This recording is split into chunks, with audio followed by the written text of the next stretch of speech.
Je vous en prie, prenez place.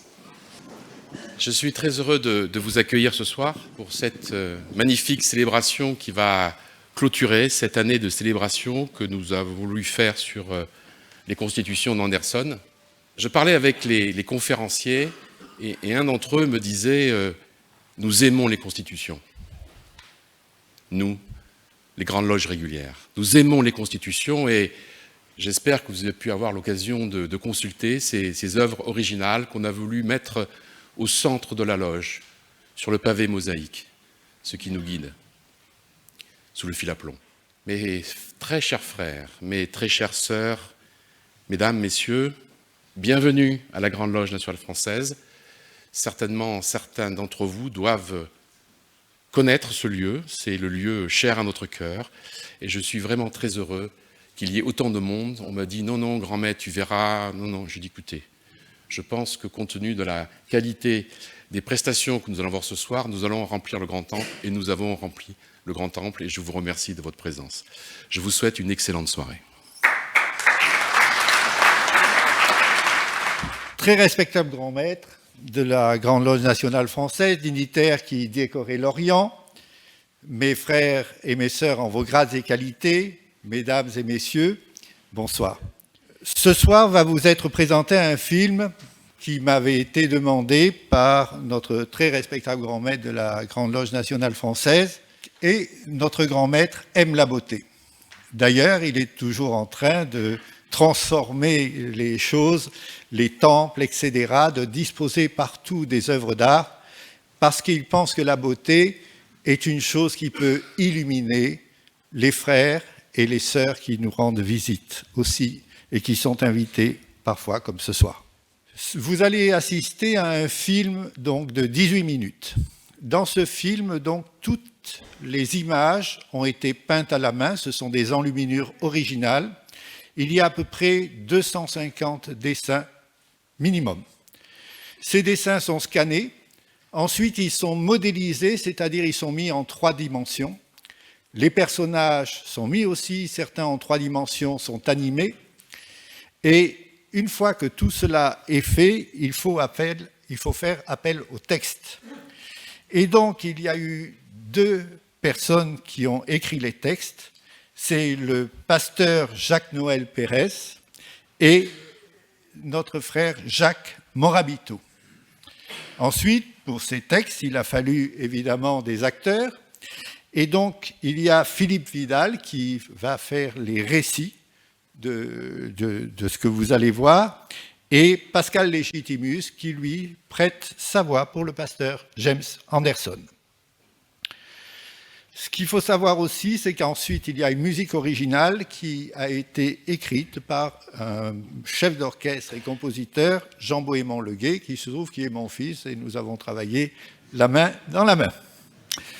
Pour faire un film, il faut savoir qu'il faut 25 images par seconde pour faire animer tout cela. Sur 18 minutes de film, vous faites 25 images par seconde multipliées par 18 minutes, vous voyez le nombre d'images, et sachant qu'il faut ensuite, pour que chaque photo sorte, il faut à peu près un quart d'heure, vous pouvez vous imaginer qu'il y a 2 ordinateurs puissants qui ont tourné pendant 4 mois et demi, jour et nuit, pour arriver juste à temps, parce que les délais étaient très courts, 1 an et demi seulement pour faire un tel film, ce qui est un challenge. Eh bien, nous sommes arrivés ric-rac, pour les commémorations au Palais Brongniart. Voilà, donc je vous laisse découvrir ce soir ce film, et qui est véritablement, ça a été pour moi un grand honneur, et pour mon fils et puis tous les participants, de pouvoir vous présenter ça. Un bonheur, nous sommes irradiés de lumière quand nous avons fait ça. Bonne soirée, merci.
Nous sommes en Angleterre, fin 1721.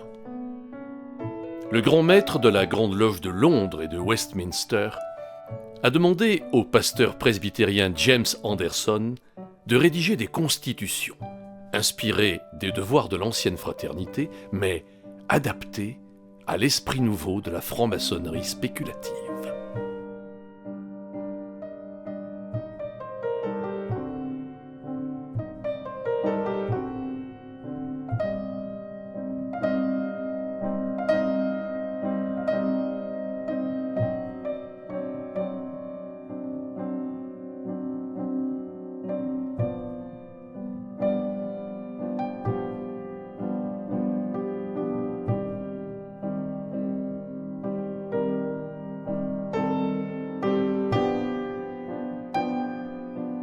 Et si le point de départ de nos obligations fondamentales était une sorte de loi morale, une loi commune à tous les hommes de bien, une spiritualité qui nous rassemble tout en respectant la foi de chacun?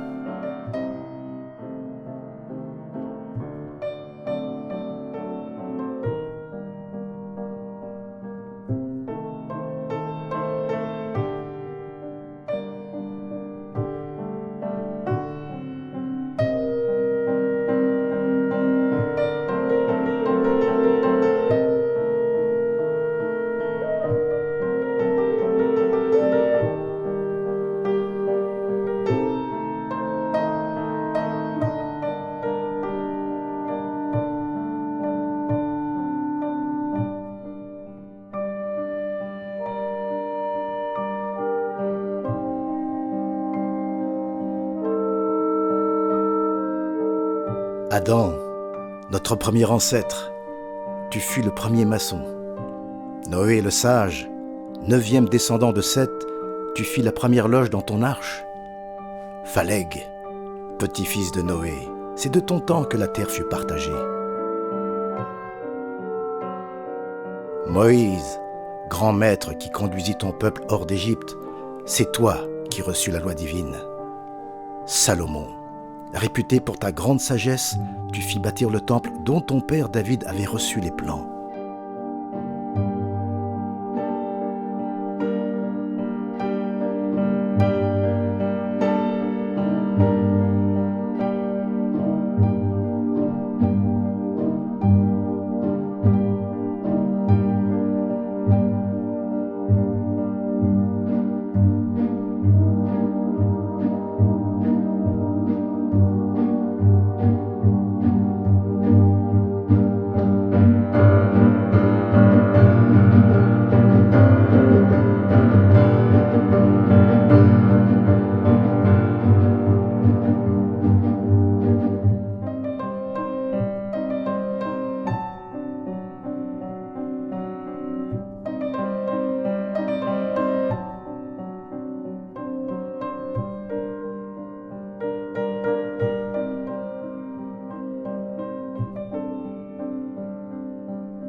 Dieu, ayant créé toutes choses selon les lois de la géométrie, il grava les lois de cette science dans le cœur d'Adam, qu'il créa à son image. Adam entra dans le jardin d'Éden, premier temple où l'homme put se recueillir, selon sa nature première, parfaite et innocente.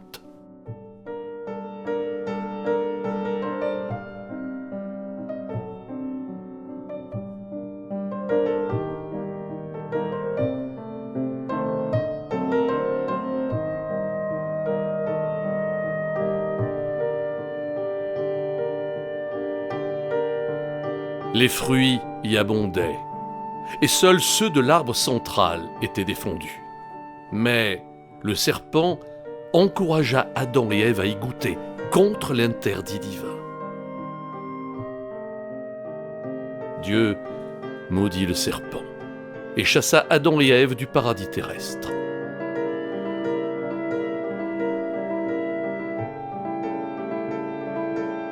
Pour assurer sa subsistance, Adam fut désormais contraint de cultiver la terre dont il avait été tiré. Quand ses fils grandirent suffisamment pour former une loge, il leur enseigna les lois de la géométrie.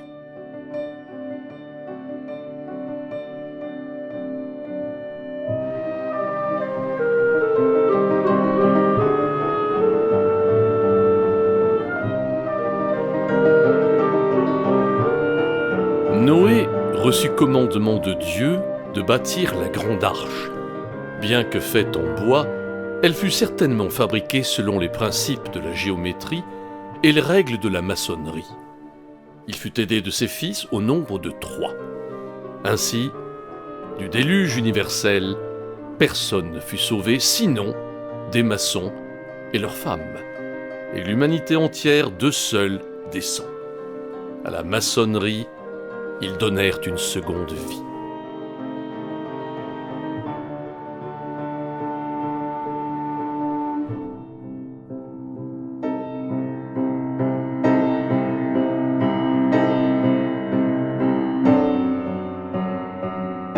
Toute la terre avait une même langue et des paroles semblables. Les hommes avaient trouvé une vallée dans le pays de Shinéar et s'y étaient arrêtés. 101 ans après le déluge, nous y trouvons les descendants de Noé, employés à construire l'un des monuments mythiques les plus connus, la tour de Babel. Ils élevèrent leur ouvrage à une hauteur monstrueuse, et par leur vanité, provoquèrent Dieu, qui, en confondant leur langage, occasionna la dispersion des ouvriers.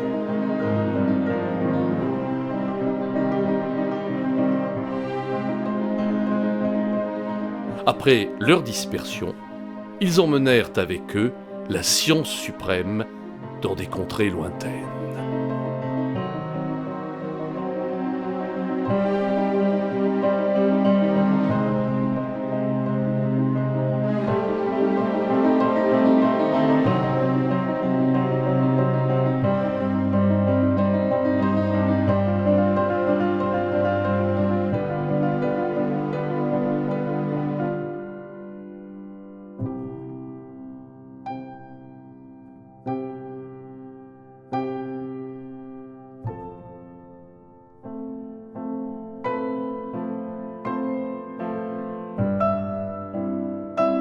La montagne de Sinaï était toute fumante, parce que le Seigneur y était descendu au sein de la flamme.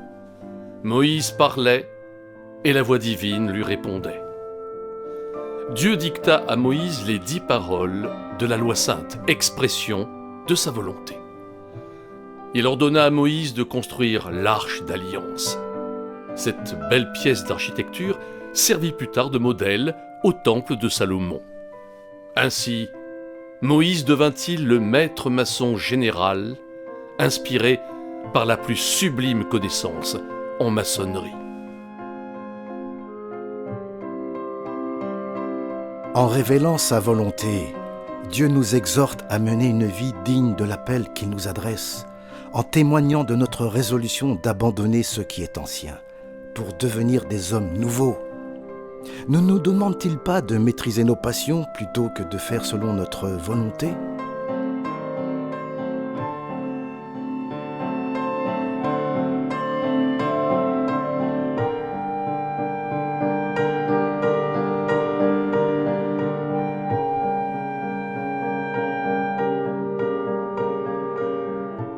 Le temple du Dieu éternel à Jérusalem fut commencé et achevé au grand émerveillement du monde entier dans le bref espace de 7 ans et 6 mois par le sage d'entre les sages et très glorieux roi d'Israël, le prince de la paix et de l'architecture, Salomon, par ordre divin, sans que fût entendu le bruit des outils des compagnons, bien qu'il n'y eût pas moins de 153 600 ouvriers sur le chantier.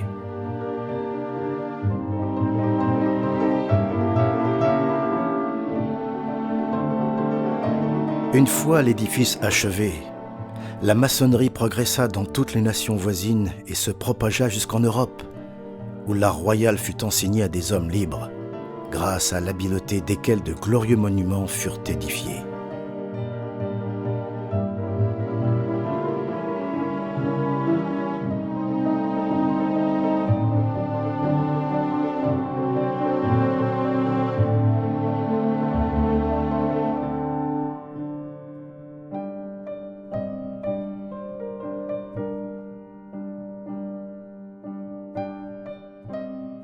Il est d'autant plus commode d'envisager l'avenir que l'on jette un regard sur le passé. Notre livre des Constitutions doit puiser dans l'abondant trésor de la tradition que nous ont transmis les loges antiques.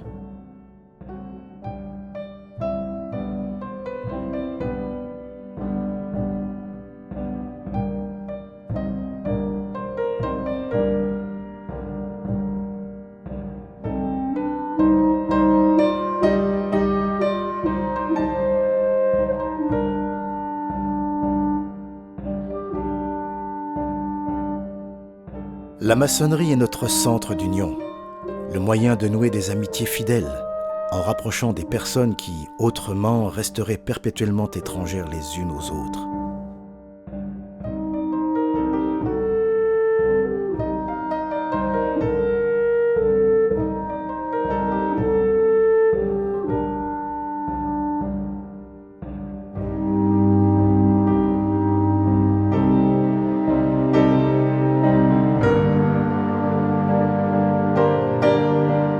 Une loge est à la fois une assemblée de maçons et le lieu où ils se réunissent pour s'instruire et se perfectionner. Dès le jour de son initiation et de ses premiers pas hésitants, le franc-maçon comprend que la loge est le lieu de tous les possibles.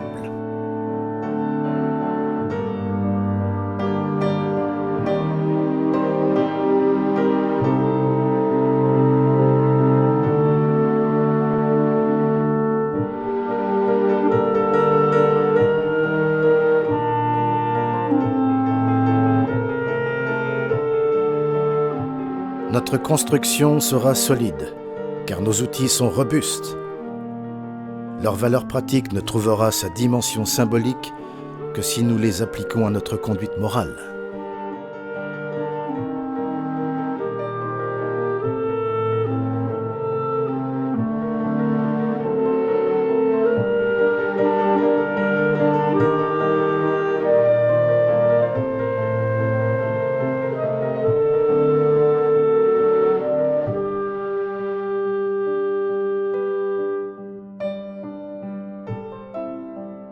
Nulle dissonance partisane, nulle controverse politique ne s'entend jamais en nos murs paisibles.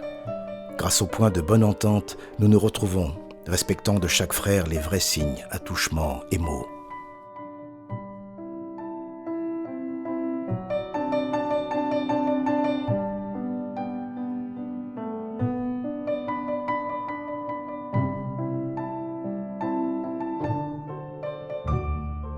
Mes frères, efforçons-nous de remplir avec zèle et dévouement les fonctions que la loge nous a confiées. Maintenons la tradition que nous avons régulièrement reçue. Transmettons-la dans sa plénitude aux générations à venir. Élevons notre esprit vers le grand architecte de l'univers et travaillons sans relâche, en bons et fidèles francs-maçons, aux grandes œuvres de la fraternité universelle.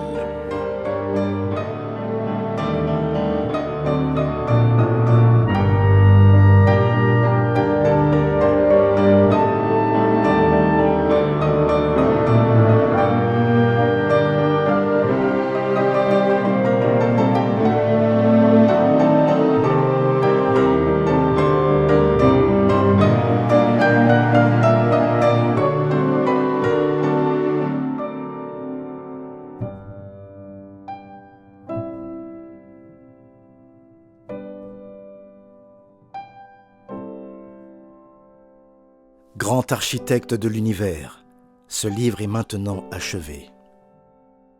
Ai-je su y exprimer la liberté qu'a le franc-maçon de souscrire à des devoirs, d'entreprendre l'ouvrage, de chercher, de trouver, en un mot, la liberté nécessaire à son imagination, déployée dans un travail qui, sans cesse, le renvoie du sensible à l'indicible, du matériel au spirituel?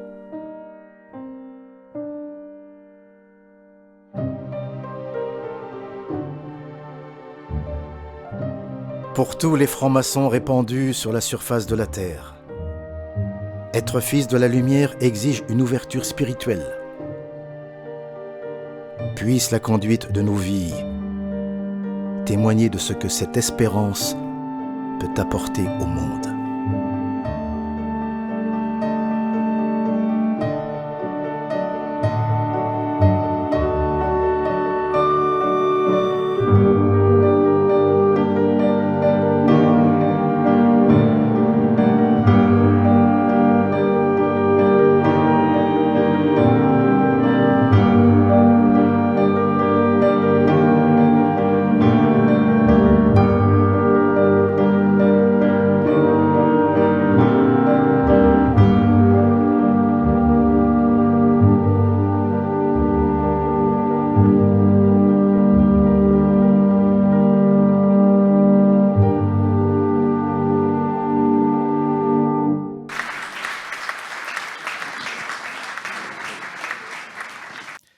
C'est vraiment un grand honneur pour moi d'être avec vous ce soir pour partager quelques idées concernant l'influence que les constitutions des francs-maçons de 1723 ont eue sur la création des États-Unis et les fondations d'une expérimentation que les pères fondateurs des États-Unis ont intitulée la Grande Expérimentation américaine. Mais je précise une chose concernant le titre, tout d'abord, de cette prestonienne présentation. L'indispensable truelle pour ceux parmi vous qui ne seraient peut-être pas francs-maçons. Nous, francs-maçons spéculatifs, nous utilisons toujours les outils des francs-maçons opératifs, mais non pas pour construire des édifices comme les architectes essayent de le faire et les maçons de les exécuter, mais en fait pour que chacun d'entre nous construise son propre temple et puis contribue à la construction d'une meilleure société et d'une meilleure humanité. Donc nous utilisons les mêmes outils, mais pour enseigner en fait un système de valeurs morale, civique, qui nous aide à réaliser ce but en gardant toujours deux choses en tête, la liberté et la construction. Donc, franc, maçon. Tout a à faire avec la liberté, comment garder sa liberté, élargir sa liberté, la préserver toujours, et comment rester toujours un bâtisseur et non pas un destructeur. La truelle, bon, comme on utilise le compas, l'équerre, le niveau, etc., la truelle, qui est utilisée par les opératifs pour répandre le ciment dans la construction des bâtiments, eh bien pour nous, c'est pour répandre le ciment de la fraternité qui réunit donc des maçons d'origines différentes, croyances différentes, nationalités différentes, travailler ensemble pour construire leur temple. Donc c'est l'idée de la truelle et je vais vous dire, c'est en fait, je vais vous le dire dès maintenant, sans les constitutions de 1723, à mon avis, l'expérimentation américaine n'aurait pas réussi. Il y a trois mots essentiels, j'aimerais attirer votre attention sur cette diapositive. La première, c'est l'expérimentation. Donc nous ne parlons pas d'une expérience américaine, c'est une expérimentation.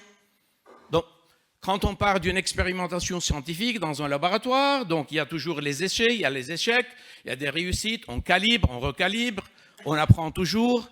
Eh bien, c'est la même chose. Les pères fondateurs parlent d'une expérimentation, mais sociale.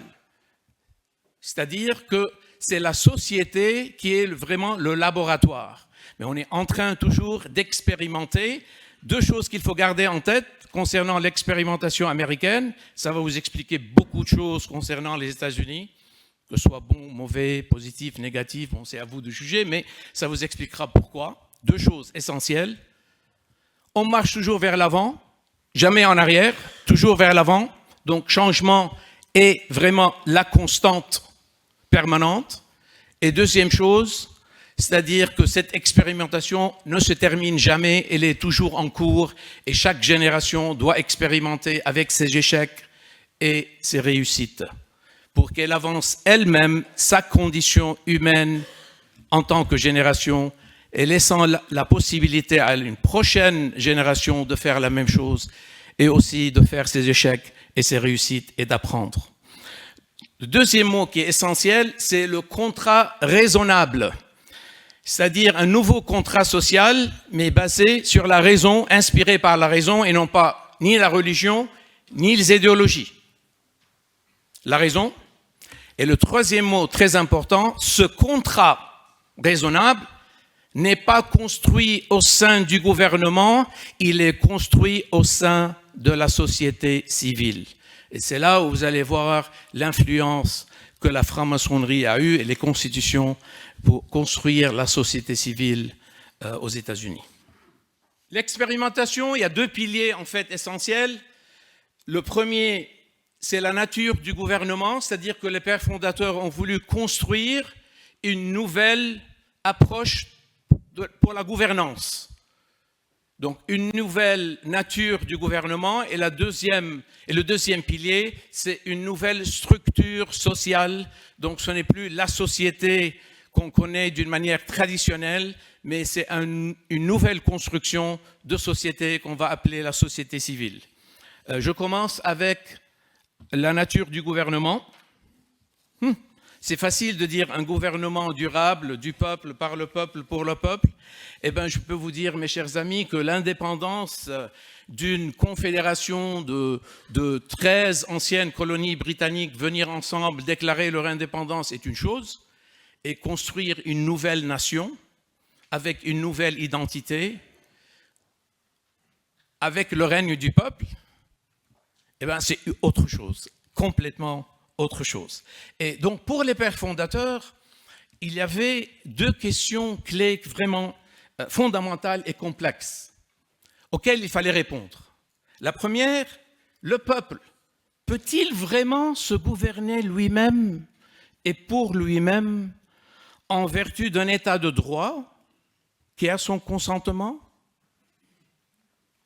Il faut nous rappeler toujours que l'histoire a montré qu'une telle expérience, ayant été tentée à de très rares occasions, n'avait jamais duré. Et la deuxième, sans liberté, cette nouvelle grande expérimentation de la gouvernance humaine ne pourrait être ni lancée ni maintenue. Pourtant, l'idée même de liberté, comme je vais vous le décrire dans quelques instants, posait des défis incroyables.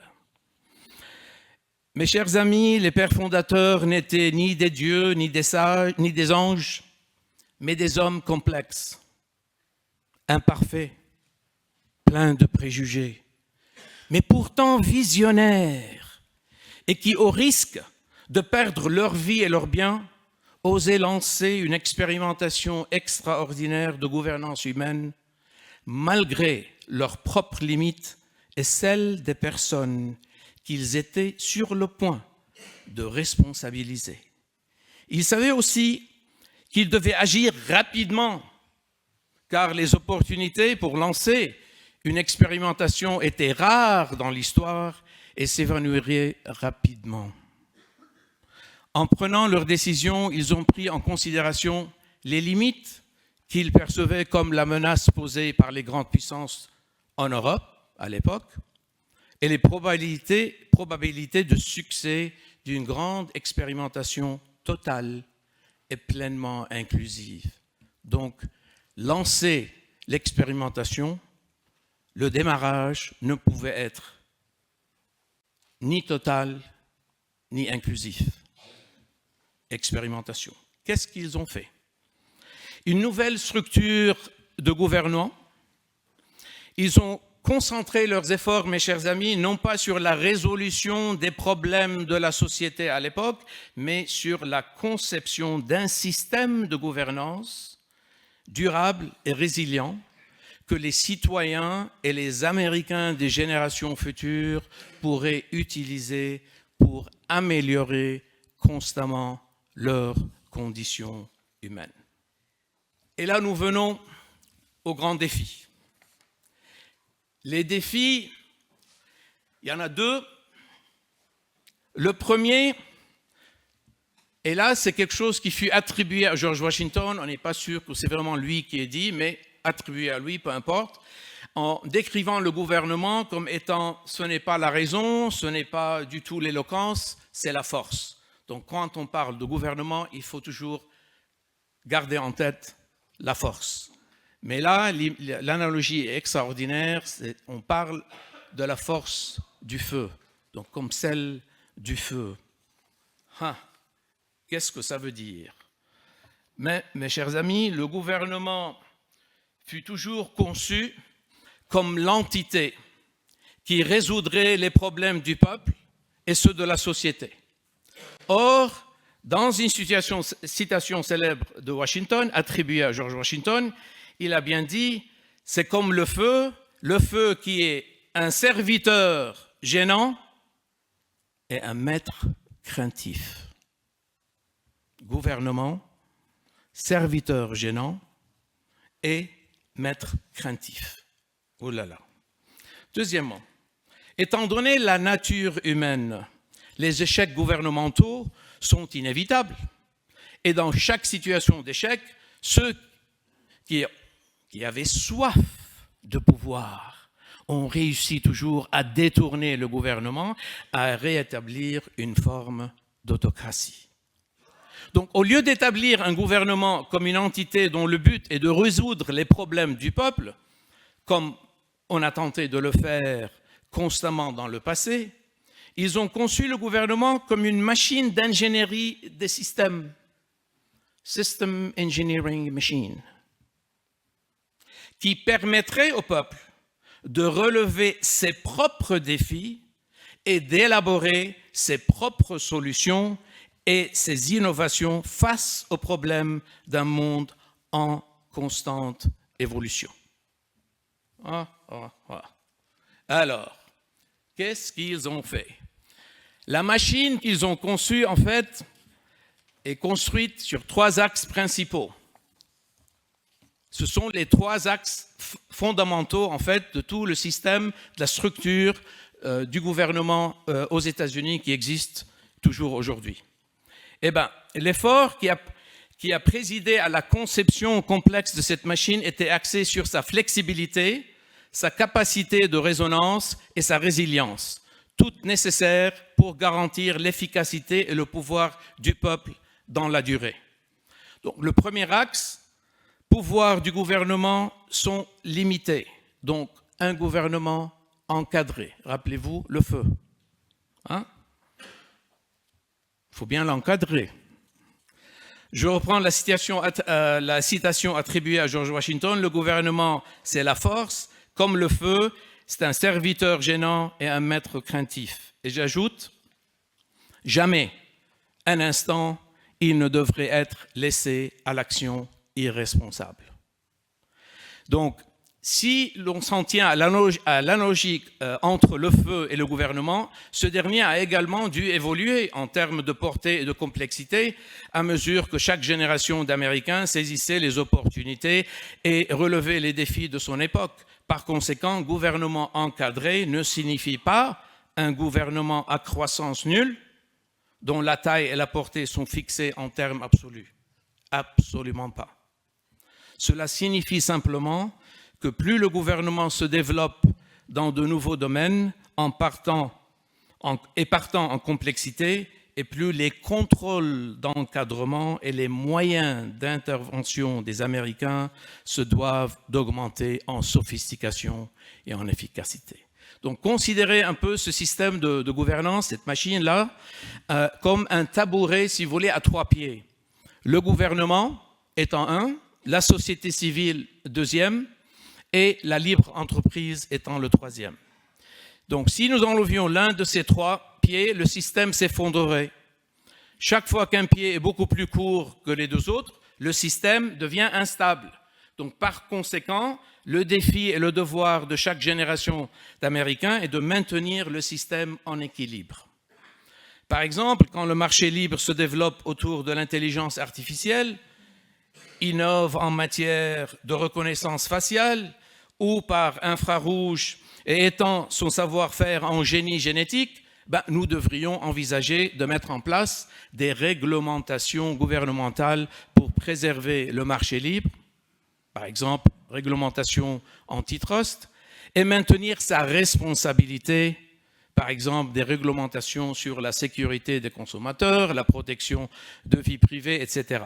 Parce que sans responsabilité, l'anarchie prévaut et la liberté est effectivement perdue. Par conséquent, mes chers amis, la société civile doit également élargir ses domaines d'intervention et sa volonté d'implication à la fois envers le gouvernement et les entreprises pour imposer de nouvelles réglementations tout en préservant la souveraineté du peuple. C'est ce que l'on entend par un partenariat public-privé à trois parties prenantes, la société civile, le gouvernement et le monde des affaires. Bienvenue aux États-Unis. L'objectif de ces partenariats est de maintenir l'équilibre du système de gouvernance à mesure que nous développons et élargissons de manière libre et responsable des opportunités qui amélioreraient notre condition humaine. John Locke fut le grand penseur britannique qui inspira les pères fondateurs. Ce que les pères fondateurs ont fait, ils ont augmenté, amplifié, et la société civile, on va en parler parce que là, c'est vraiment la grande contribution de la franc-maçonnerie à l'expérimentation américaine.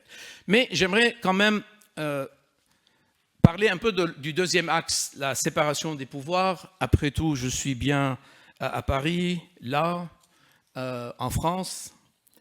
Comme James Madison l'avait exprimé en 1788, James Madison, un des pères fondateurs et on dit le père de la Constitution américaine, si les hommes étaient des anges, aucun gouvernement ne serait nécessaire. Si des anges devaient gouverner les hommes, aucun contrôle interne ou externe sur le gouvernement ne serait nécessaire. Les rédacteurs de la Constitution des États-Unis, mes chers amis, ont concentré leur attention sur les écrits d'un autre franc-maçon de premier plan, Charles-Louis de Secondat, baron de la Brède de Montesquieu, qui a publié en 1748 son traité sur le gouvernement intitulé « L'esprit des lois », dans lequel il déclarait « La liberté politique ne se trouve que dans les gouvernements modérés. Il n'est présent que lorsque le pouvoir n'est pas abusé. Mais il a toujours été observé que tout homme qui a le pouvoir est conduit à abuser de lui. Afin que l'on ne puisse pas abuser du pouvoir, le pouvoir doit contrôler le pouvoir. » Bienvenue à la séparation des pouvoirs, partage des pouvoirs.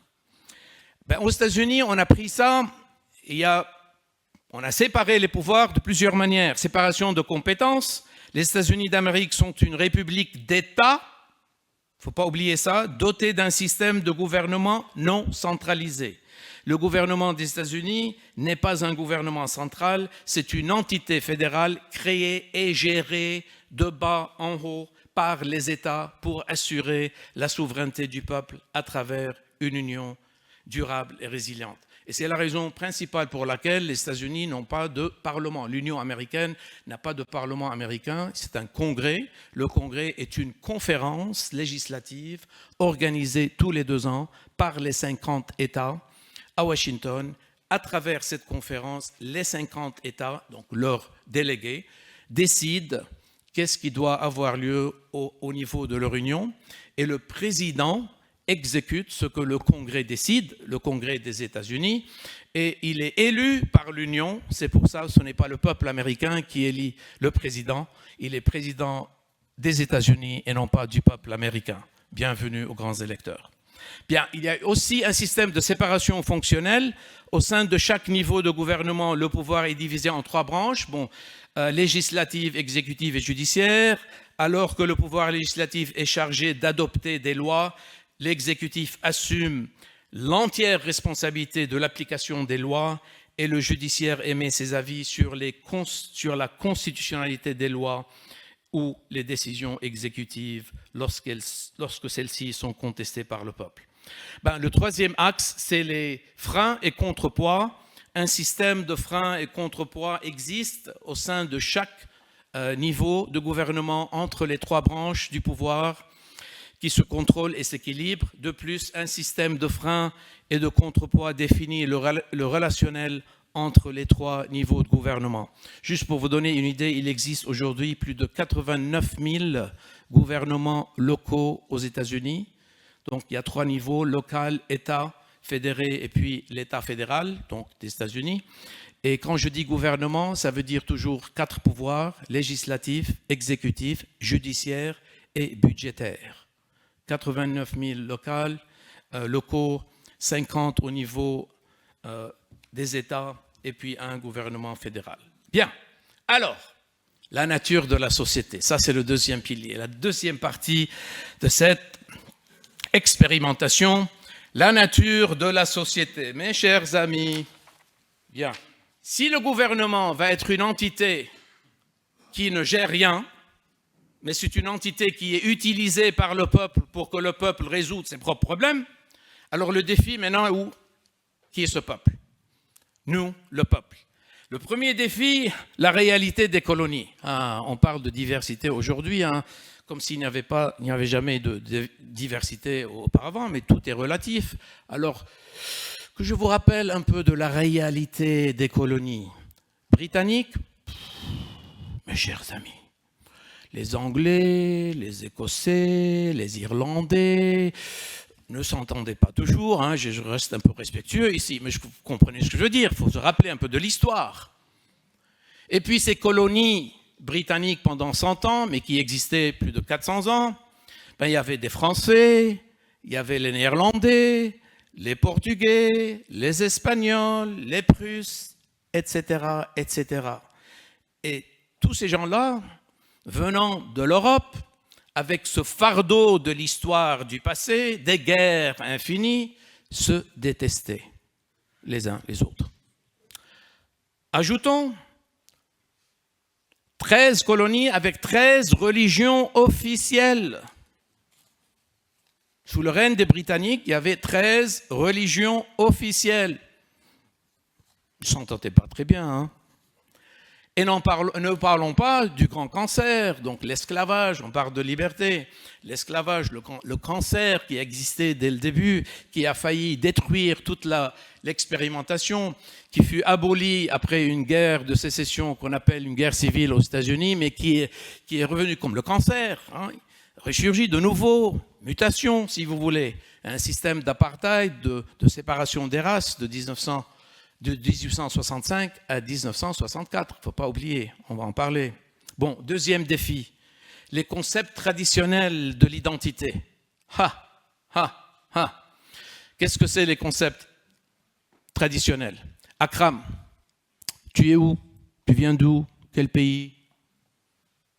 Nom de famille? Quelle tribu? Quel clan?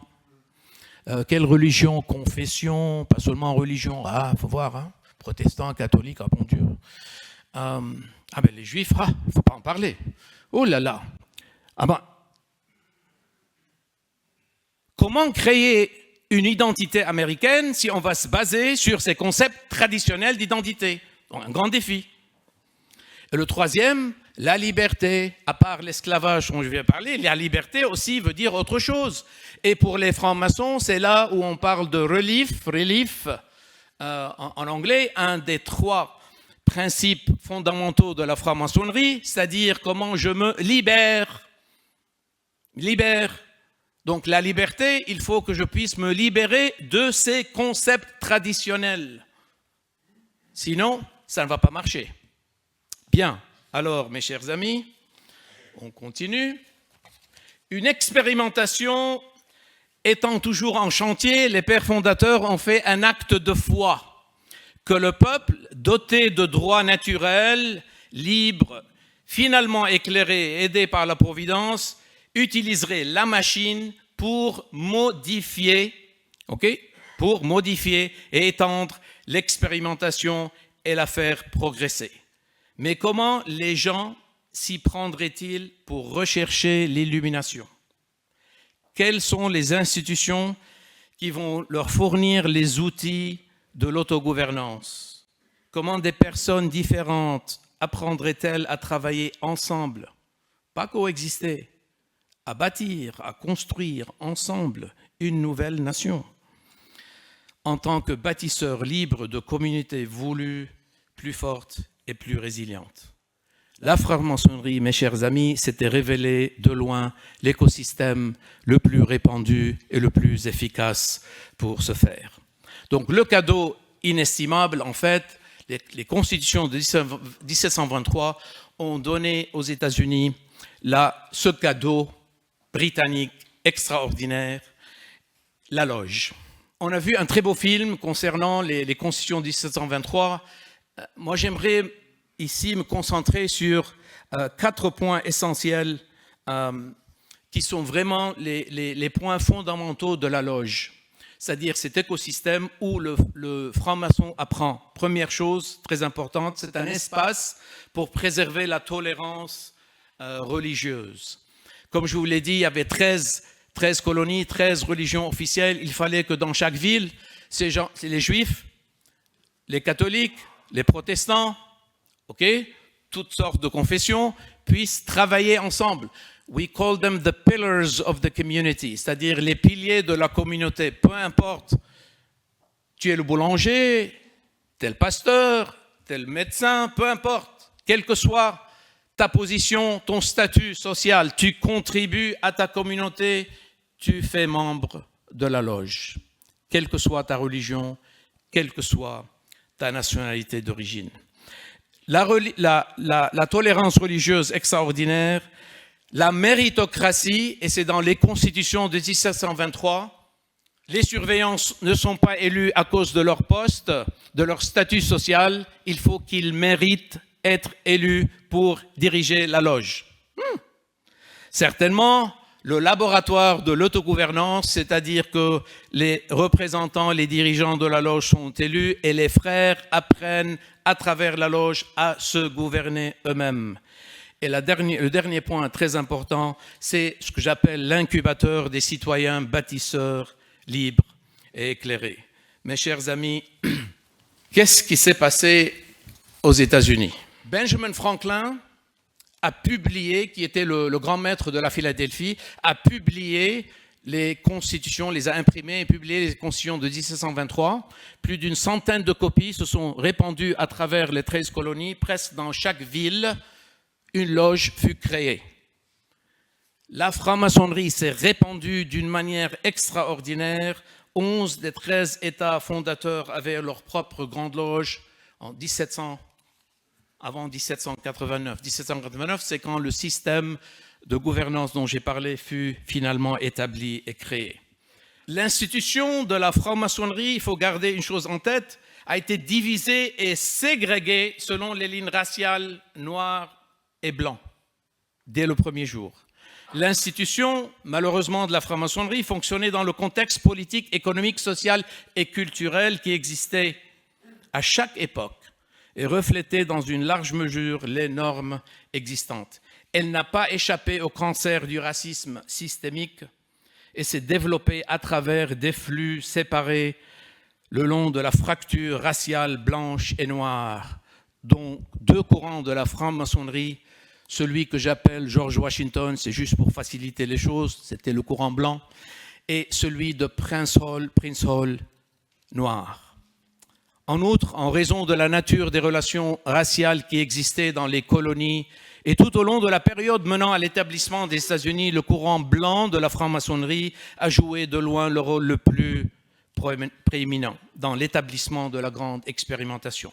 Mais il faut garder également à l'esprit que chaque courant utilisait les constitutions de 1723 et s'appuyait sur les mêmes enseignements fondamentaux de la franc-maçonnerie pour impliquer séparément leurs communautés respectives tout en étant séparés les uns des autres. Même encore aujourd'hui, malheureusement, elles restent séparées aux États-Unis dans une poignée d'États du Sud. La contribution de la franc-maçonnerie et des constitutions, en fait, c'est ce système de moralité civique, vertu publique et moralité civique. Par exemple, aux États-Unis, si je parle de Washington, que ce soit le Capitole, que ce soit la Maison-Blanche, que ce soit le monument de George Washington, que ce soit la cathédrale nationale des États-Unis, que ce soit le Capitole, c'est-à-dire le siège du gouvernement de chacun des États fédérés des États-Unis, des 50. Tous ces édifices ont été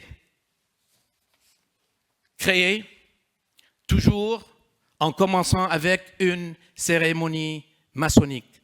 On place la pierre angulaire d'une manière maçonnique. Et il y a une leçon qui est très importante, encore une fois, les enseignements, cette moralité civique, pour donner toujours, et c'est toujours ouvert au public, pour que tout le monde sache que les gens qui vont travailler dans ces institutions, leur but, ce n'est pas de s'imposer aux autres, mais d'être les serviteurs du peuple et toujours travailler pour promouvoir l'abondance, la prospérité, la paix et le bonheur du peuple. C'est la raison pour laquelle, dans cette cérémonie, utilisée pendant des centaines d'années, continue jusqu'à maintenant aux États-Unis, on utilise le vin, le maïs. En l'ancien monde, c'était le blé, mais on utilise le maïs. Maïs, symbole de l'abondance, le vin, symbole du bonheur, et l'huile, symbole de la paix. Un système de moralité qui guiderait le rationnel entre les citoyens libres d'une part et entre la société civile et le gouvernement d'une autre part. Une culture civique guidée par les 4 vertus cardinales promulguées par la franc-maçonnerie, à savoir la tempérance, le courage, la prudence et la justice. Stephen Bullock, si vous ne connaissez pas, c'est un grand écrivain américain, il n'est pas maçon, hein, mais il a beaucoup parlé de l'impact, en fait, et de l'héritage de la franc-maçonnerie aux États-Unis. Il faut que vous sachiez une chose, c'est que les francs-maçons, après 2 générations, en fait, les loges avaient très réussi, incroyable, ce qui a eu lieu, pour la seule façon de comprendre vraiment le degré de réussite, le premier parti politique au niveau national des États-Unis qui fut créé s'appelait quoi? Le parti anti-maçonnique. Hein? Ça vous dit quelque chose? Bien. Et donc, c'est comme Barack Obama l'avait dit, c'est devenu ce concept de société civile où on essaie de nous gouverner nous-mêmes avec un gouvernement comme partenaire, c'est devenu partie de l'ADN américaine. Et c'est grâce aux constitutions de 1723. Mes chers amis, Alexis de Tocqueville, je suis sûr que la majorité, si vous tous, vous connaissez bien, mais j'aimerais quand même vous dire une chose, parce qu'il a vraiment parlé de la société civile. Il a dit, c'est ce qui est fascinant dans cette expérimentation américaine, mais il a dit une chose très intéressante. Il a dit, la grandeur de l'Amérique ne réside pas dans le fait d'être plus éclairée que toute autre nation. Absolument pas. Elle réside plutôt dans sa capacité à réparer ses défauts. Le laboratoire sociétal. Échec, réussite, calibrage, recalibrage, mais on passe toujours vers l'avant, jamais en arrière. Gardez ça en tête. Eh bien, voilà maintenant les grands défis cette durabilité de Demos Kratos, comme on dit, il faut toujours qu'on ait une population bien éduquée, qui comprend ses droits, prête toujours à les protéger et résiste aux tyrans et aux démagogues. Rappelez-vous, toujours il y a ça, quand il y a des échecs, et les échecs vont toujours avoir lieu. Il y a toujours ces personnes assoiffées de pouvoir qui vont dire « Donnez-moi le pouvoir, mais moi, je peux résoudre tous vos problèmes. » Mais quelle sorte d'idiots nous avons dans ce gouvernement. Il faut les balayer. Mais donnez-moi le pouvoir, je le ferai pour vous. Et plus de pouvoir vous me donnez, plus je vais être efficace. Et oublions ce Parlement-là, cette constitution, séparation de pouvoir. Bienvenue au retour à la dictature. Aujourd'hui, et je parle pas seulement ici au niveau des États-Unis, j'aimerais bien sauter à autre chose. Il y a un contexte américain qui est unique, c'est-à-dire nous avons par exemple la franc-maçonnerie de Prince Hall et la franc-maçonnerie de George Washington. Eh ben, on est en train de penser ensemble toutes sortes de projets. Vous savez, aux États-Unis, la loge, dans le concept régulier de la maçonnerie, la loge ne fait rien dans la société en tant qu'institution. Fait la charité, c'est tout. C'est aux frères membres de la loge d'agir comme francs bâtisseurs, comme francs-maçons dans leur communauté. Et l'idée, c'est que qu'on veut dans la loge, les démocrates, les républicains, les verts, nous voulons dans la loge les croyants. Parce que on connaît de l'histoire, c'est en général à cause de la foi que les gens utilisent, manipulent une certaine croyance, un livre saint, pour prêcher la haine contre les autres. C'est la raison pour laquelle on met le compas et l'équerre sur le volume de la loi sacrée. Dans ma loge mère, nous avons 5 livres sacrés, volumes de la loi sacrée, qui représentent les différentes religions, membres de la loge, inclus certainement les 3 abrahamiques, judaïsme, christianisme et islam. Donc, très important. Aujourd'hui, donc, il y a un contexte américain, je ne vais pas vous en parler nécessairement maçonniquement, mais à mon avis, ce qui est très important, c'est au niveau universel, aujourd'hui, partout au monde, surtout quand on parle des sociétés démocratiques, libres et ouvertes. Vous voyez les défis? Qu'est-ce qui se passe? Les 3 ruffians, les maçons dans cette salle, les 3 ruffians, dans les rituels britanniques, c'est-à-dire anglais, irlandais, écossais, qui sont répandus aux États-Unis, on parle dans la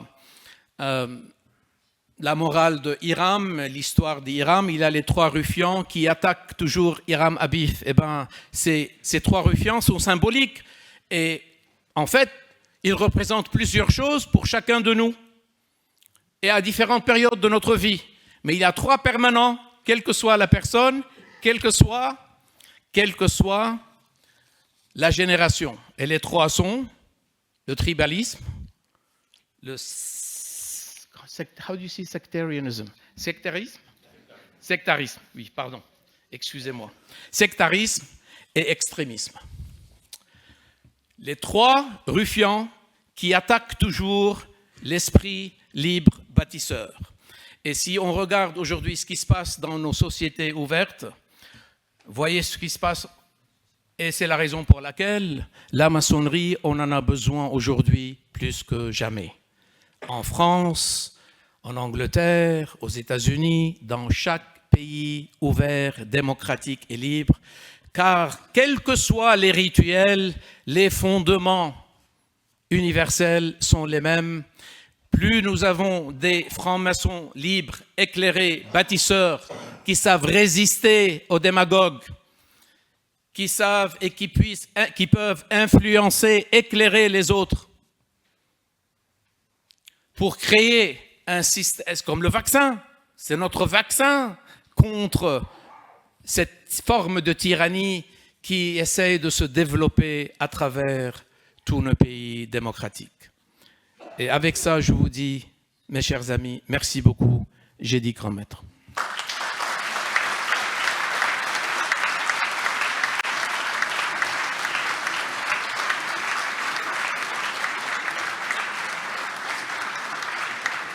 Mesdames et messieurs, nous allons maintenant écouter 2 réflexions sur cette magnifique conférence par Bruno Pinchard, notre grand orateur, puis ensuite par Thierry Zarcone, le vénérable maître de notre Loge nationale de recherche, Villard de Honnecourt.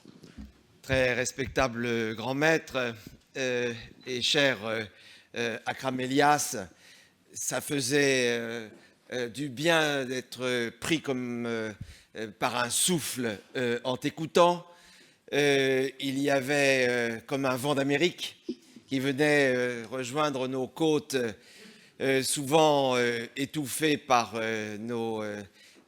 notre histoire difficile et les limites de nos actions. Nous n'avons pas connu après 1723 sur le continent un pareil mouvement unanime, une espérance aussi concrètement avancée.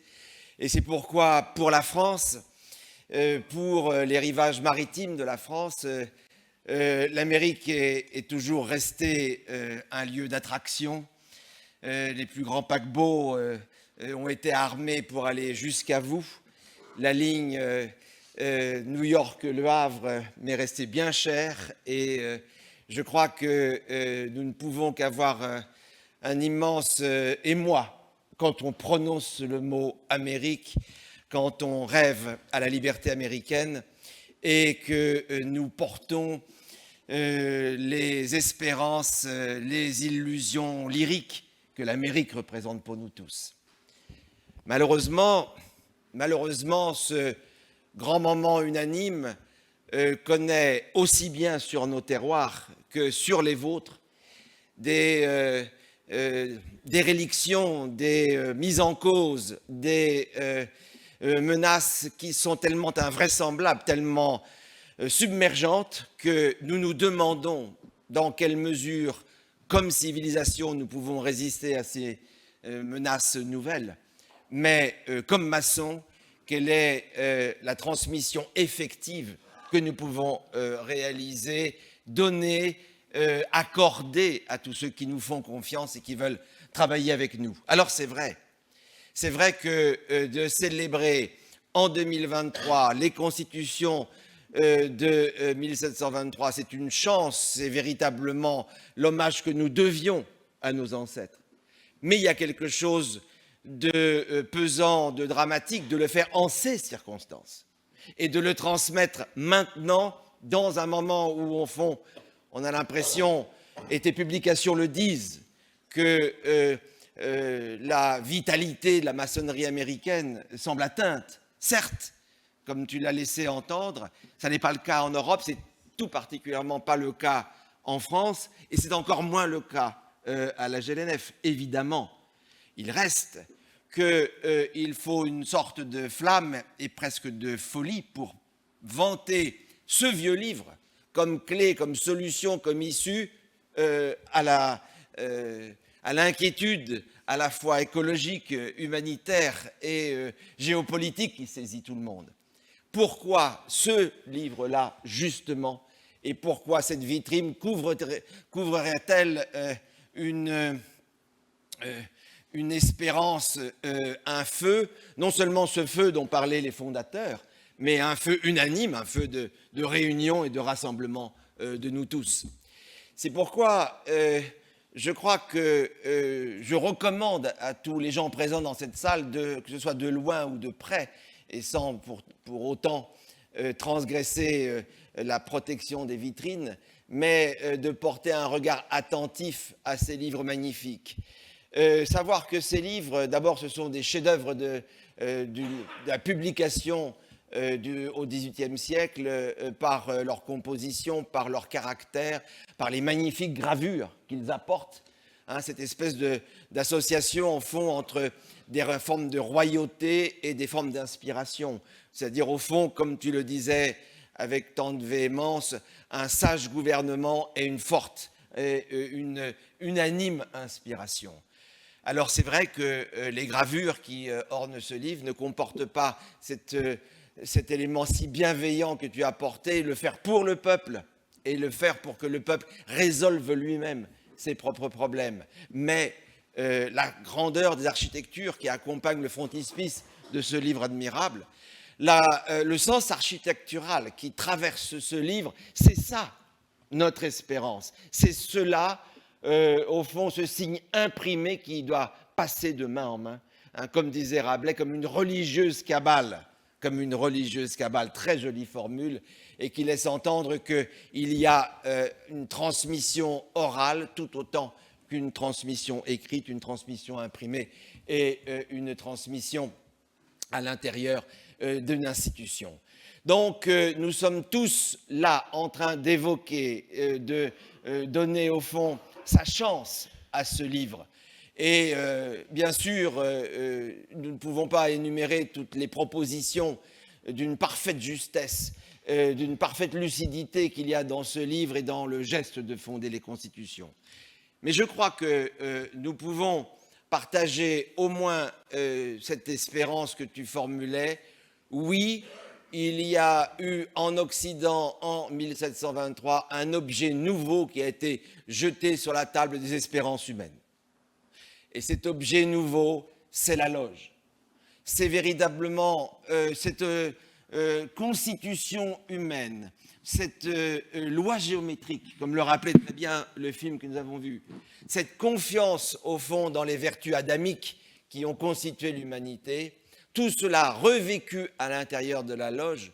Alors cet objet, oui, ça vaut la peine de tenter à nouveau de le faire vivre, de le transmettre et de l'activer dans de justes institutions, à travers une juste règle des surveillants et des vénérables, et à travers le geste si beau et si complet de l'initiation des apprentis qui viennent y chercher sa vérité. J'ajouterais, puisqu'il ne m'appartient pas de faire à mon tour une conférence, bien évidemment, mais j'ajouterais qu'il y a un nom philosophique pour la loge. Vous savez, la loge, qui est une entité vivante, comme je viens de le rappeler, et comme l'a rappelé notre conférencier, la loge qui est l'invention et le don, au fond, du vieil Occident au monde américain moderne, les philosophes lui avaient donné un nom qui est bien plein de résonance. C'est une monade. Une monade. Retenez ce mot, monade. D'ailleurs, vous, les Américains, vous avez dans Edgar Poe un dialogue remarquable qui rencontre la question de cette monade. C'est le dialogue entre Monos et Una. C'est un dialogue d'Edgar Poe qui raconte comment des êtres d'une sensibilité extraordinaire, comme tous les êtres d'Edgar Poe, sont en même temps déchirés par l'épreuve du deuil. Monos, l'amant, et Una, qui est aussi, bien évidemment, Una, l'unité spirituelle, l'âme du monde. Et Monos, c'est aussi le monothéisme, l'ordre du monde, les lois de la création. Dialogue de Monos et Una, c'est une façon américaine de redire ce que Leibniz appelle la monade. Alors, oui, disons qu'il y a une vocation politico-humaine, anthropologique de la loge. Et disons aussi, puisque c'est un des enjeux du travail qu'on fait ici à la GLNF, il y a une métaphysique de la loge. Et cette métaphysique, c'est le rapport entre Monos et Una, c'est la monade, et c'est le jeu de ce que Leibniz, dans sa réflexion sur les monades, appelle l'harmonie préétablie. Oui, l'harmonie préétablie pourrait être un mot d'ordre pour nous tous, et un mot d'ordre pour les sociétés fatiguées, peut-être exsangues, mises devant des défis incommensurables que nous connaissons. Alors c'est le mot que je propose, harmonie préétablie, pour des monades qui sont des loges et où se développe et se réjouit et s'accomplit notre amour, j'ai dit.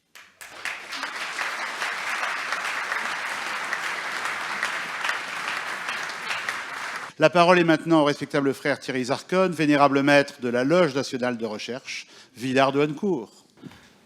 Très respectable grand maître, cher Akram, très chers frères, très chères sœurs, chers amis. Comment un texte de 3 siècles, ces constitutions de 1723, peut-il encore inspirer le sens de notre vie et l'organisation de notre cité?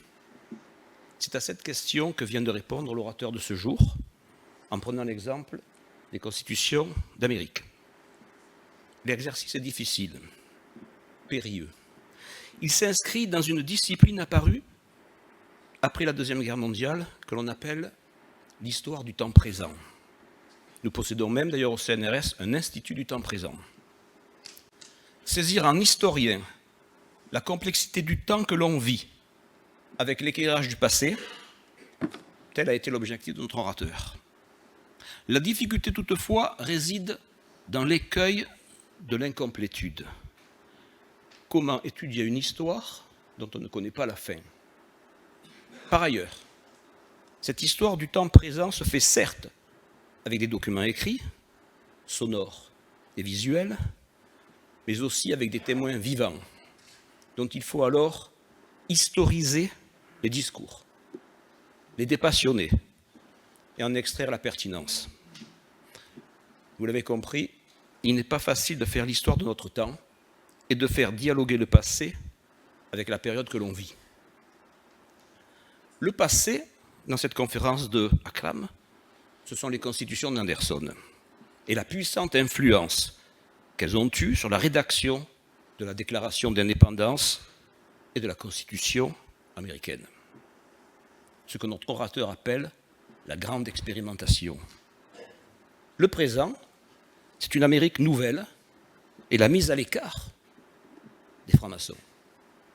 En toile de fond, nous trouvons notre orateur, je dirais l'essayiste Akram, qui s'interroge sur les possibilités de réactiver cette grande expérimentation.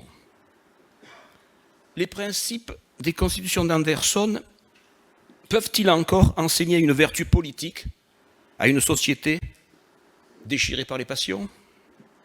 Autrement dit, peut-on espérer un retour du maçon, de cet homme qui apprend à combattre les passions et à élever des temples à la vertu?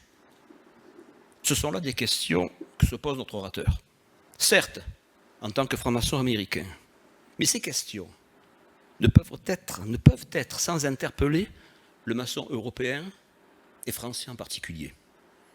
Car celui-ci sait les liens intimes de l'ordre maçonnique avec les courants des Lumières et l'influence de ces derniers sur l'histoire sociopolitique du vieux continent.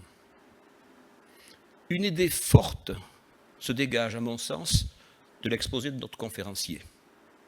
Son analyse du passé lui laisse penser que les constitutions d'Anderson et la franc-maçonnerie pourraient, encore aujourd'hui, jouer le rôle qu'elles ont eu hier.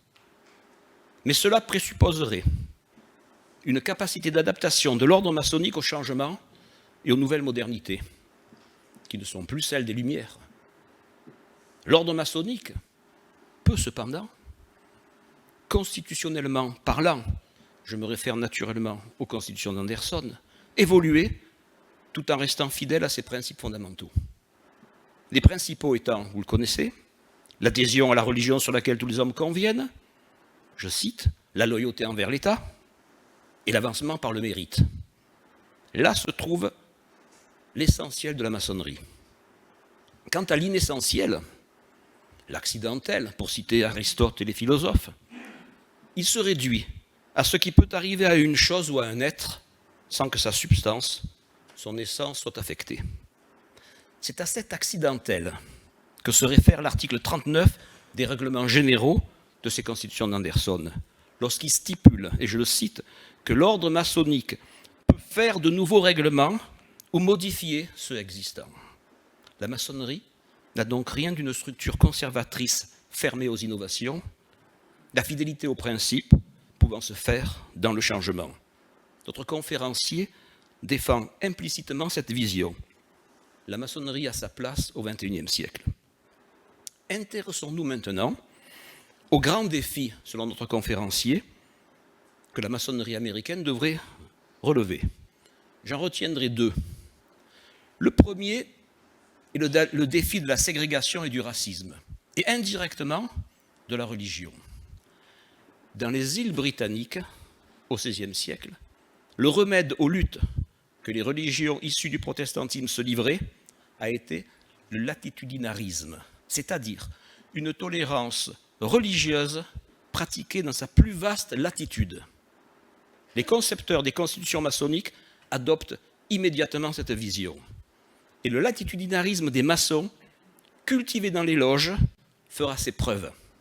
Il réconcilie les églises protestantes, puis celles-ci avec les Israélites. En Orient, il rapproche les catholiques des orthodoxes, et ceux-ci des musulmans. Et il va même jusqu'à réconcilier les sunnites et les chiites. Faisons l'hypothèse que ce que l'on dit des religions pourrait aussi se dire des ethnies et des races. Notre conférencier attire justement l'attention sur l'esclavage que la maçonnerie américaine n'a pas voulu proscrire à ses débuts. Esclavage devenu ensuite, après son abolition en 1865, ségrégation et racisme. Si je comprends bien l'espoir que caresse notre conférencier, ce serait que l'ancien latitudinarisme religieux des constitutions d'Anderson inspira un latitudinarisme ethnique et qu'il encouragea toutes les obédiences américaines à mettre un terme à la ségrégation. Elles sont aujourd'hui encore, il nous l'a bien expliqué, divisées sur ce sujet. Après tout, le pavé mosaïque n'enseigne-t-il pas aux maçons que l'univers résulte du croisement des deux couleurs, blanche et noire? Second défi, la crise de la représentation, que notre conférencier traduit par l'opposition, démocratie, nous le peuple, mobocratie, nous la foule. C'est-à-dire une foule ignorante et égarée, disons passionnée, c'est un mot qui parlera aux francs-maçons. Épineuse question que celle de savoir où se situe la frontière entre le peuple et la foule. Ce qui nous conduit à la question de la représentation, qui a divisé, on le sait, à notre époque, en Europe, deux philosophes d'envergure. Montesquieu, qui voulait que par la représentation, les emportements du peuple fussent tempérés. Rousseau, qui dénonçait dans la représentation, au contraire, la trahison de la volonté générale. Comment sortir de cette aporie? Où trouver le bon peuple? Comment améliorer l'homme de bien? Songeant aux apports positifs des maçons à l'histoire américaine, notre conférencier nous propose une solution à ces deux défis. Elle s'appelle le retour du maçon. Il imagine en effet la loge comme un incubateur, je le cite, incubateur de citoyens bâtisseurs libres et éclairés, qui permettrait au principe des constitutions, comparé à une truelle, de s'incarner dans lui-même. Le citoyen honnête serait ainsi un homme transformé par l'initiation dans le creuset de la loge, grâce à la puissance de symboles mis en histoire dans des mythes que transmet un rituel. L'initié alors, les plus anciens textes l'indiquent, serait celui qui s'est rendu maître de ses passions. La leçon que nous transmet Akram est telle que celui qui sait se gouverner, c'est-à-dire maîtriser ses passions, serait seul en mesure d'élaborer un juste gouvernement fondé sur la vertu politique. Il appartiendrait alors au peuple et non à la foule. Retenons pour conclure que dans cet essai d'histoire du temps présent, où le passé des constitutions est sans cesse confronté au temps que nous vivons, il n'est pas possible toutefois d'échapper au futur. En effet, le présent n'existe pas, nous rappelait Bergson. Il est à la fois souvenir du passé et anticipation de l'avenir. En nous racontant son présent américain, qu'il propose de corriger, d'améliorer, en s'appuyant sur les traditions du passé, notre conférencier, cher Akram, ne peut s'empêcher finalement de saisir sa truelle pour consolider le vieil édifice et construire l'avenir. Mais on ne sait pas si dans ce futur proche, la franc-maçonnerie retrouvera la place qui avait été la sienne autrefois. Merci.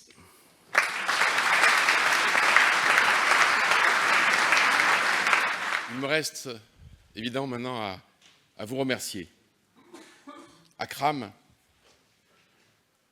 j'ai écouté ta conférence pour la 4e fois, et la 4e fois, c'est toujours aussi extraordinaire.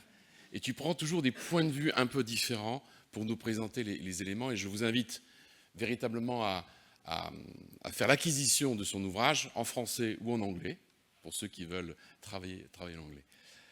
Merci à Olivier d'avoir organisé, à Gérard Ricard également pour sa présentation et le travail qui a fait aussi la traduction des constitutions d'Anderson avec le professeur Lemoine. Merci évidemment à Thierry et merci à toi Bruno qui toujours nous enchante par ces éléments-là.